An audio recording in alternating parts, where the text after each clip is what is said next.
You're welcome back to The Pulse. It's time for sports, and the very dapper-looking Gary Al Smith is in the studio with me. Hi, Gary. Hi, Araba.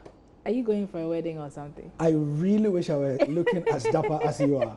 Are you going for a wedding or something? I am not looking dapper. Come on. I mean, this is like bespoke.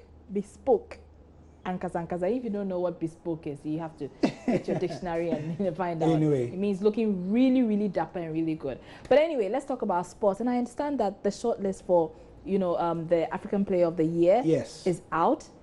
Any Ghanaians?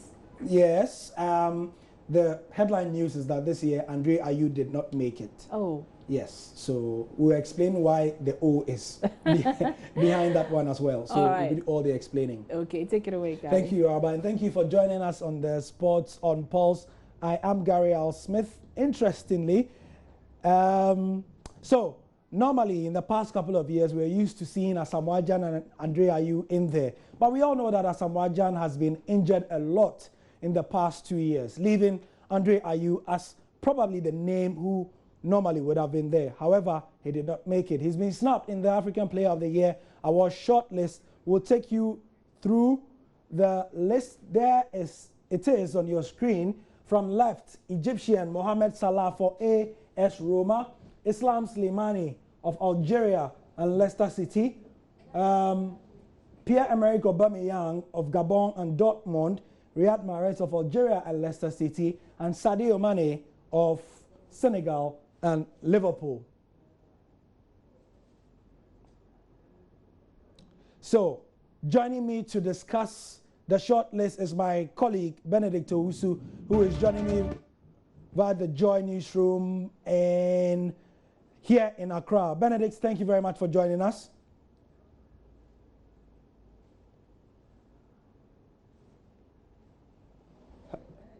Hello, Benedict.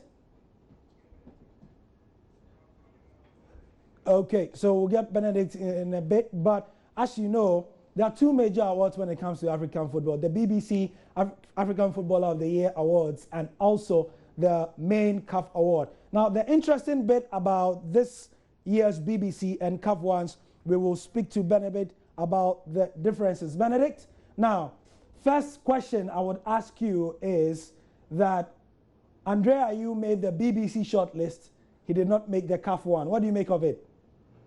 Well, it's very interesting. You know, normally it happens a lot, especially with the BBC African Footballer of the Year and the CAF Footballer of the Year. You look at the history of the awards, no player has won the BBC African Footballer of the Year and also won the CAF Footballer of the Year. So it happens a lot. But, you know, looking at this very short list, which Andre Ayew is not part, I'm not surprised at all. Andre Ayew has no business in the five-man short list because if you look at his performance this season for club level, Andre Ayew picked up an injury when he moved from Swansea to West Ham United. His first game, which he played against Chelsea, that was when he picked that injury, and that kept him out for close to 4 months. And since since he returned from injury, he has played barely 4 games, and that will not warrant Andre Ayew's inclusion in this five-man shortlist. To look at Pierre-Emerick Aubameyang, he's been phenomenal for Borussia Dortmund. He's scoring week in, week out. To look at Bundesliga, even last year, look at how he helped Borussia Dortmund to beat Bayern Munich, and even for Gabon.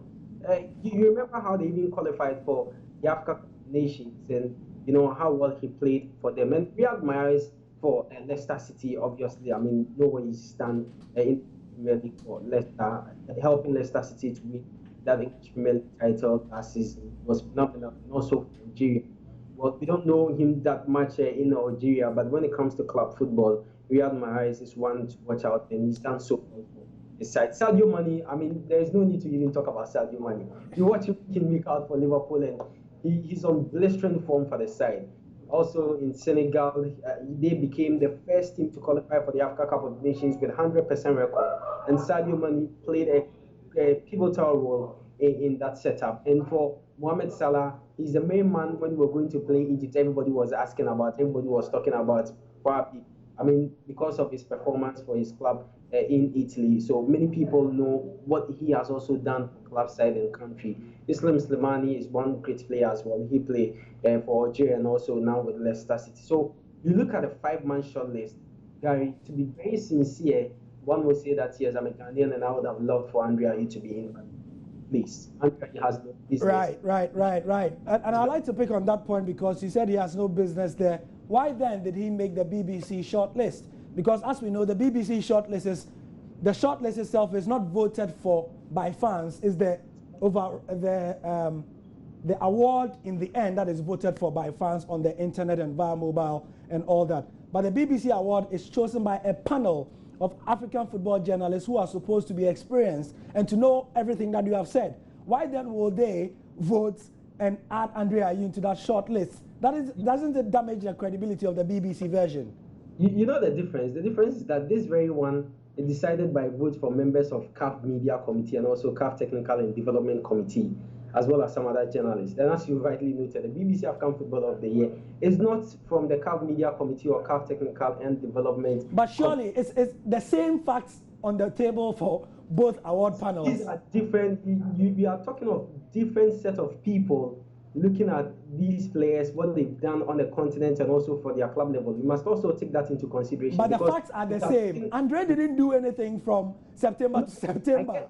I get what you're saying, but what I'm also stressing on is that you're looking at the panel for these very awards. We are talking of CAF Media Committee as well as CAF Technical and Development Committee with 20-member panel of experts. And the BBC African Footballer of the Year had no business with the CAF Technical Committee and Development Committee as well. So you look at those that are selecting or nominating or ensuring that we nominate these players for these awards. Okay, Benedict.